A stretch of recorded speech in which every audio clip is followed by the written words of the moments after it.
Thomas Cole was born in Bolton-le-Moor, Lancashire, England in 1801. In the year 1818, he emigrated to the United States with his family. Cole's early career was comprised of small portrait and painting commissions, but his first journey to the Catskills in the summer of 1825 proved to be a pivotal time in his life. Thomas Cole was captivated by the raw beauty and power of the valley region. He produced charcoal and pencil sketches of what he saw. After returning to New York City that year, Cole drew on his outlines and memory to create watercolor and oil paint landscapes. Although this retrospective creation manifested itself in a more allegorical interpretation of the landscape, the artwork still strongly resembled the true scenery and celebrated the American landscape and wilderness. Cole lived in his Hudson home, Cedar Grove, from 1836 until the time of his death in 1848. The State Historic Site provides the public with a sense of who Thomas Cole was and from where he drew his inspiration.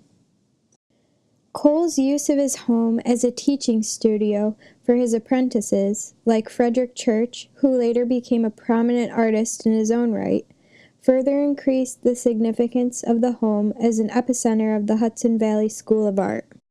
Much of Cole himself is preserved within his Cedar Grove residence. He evidently loved his home, writing a poem, "O Cedar Grove, whenever I think to part from thine, all peaceful shades my aching heart." His artistic legacy is interwoven with the home. Hand-painted tiles cover the entryway floor.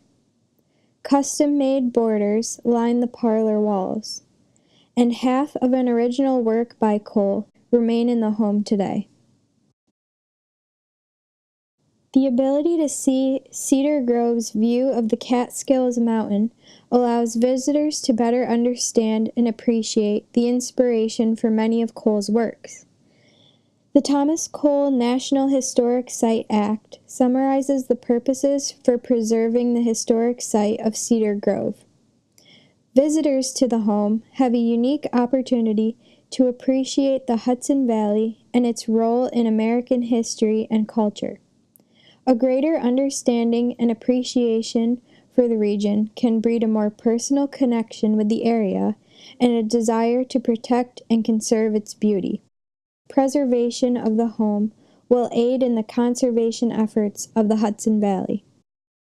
Cole's art style was one of the first major platforms of media to revere the American wilderness and landscape for its raw beauty and power. Known for his contrast between the sublime and picturesque, Cole recognizes that man is subservient to nature, which will ultimately prevail. In one of his poems, Cole describes the wilderness of Mount Washington as a vast monument of power that God hath reared upon the lowly earth.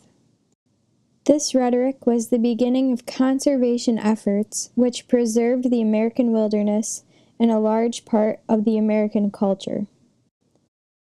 One of the major downfalls to this state historic site is the lack of an original Thomas Cole collection.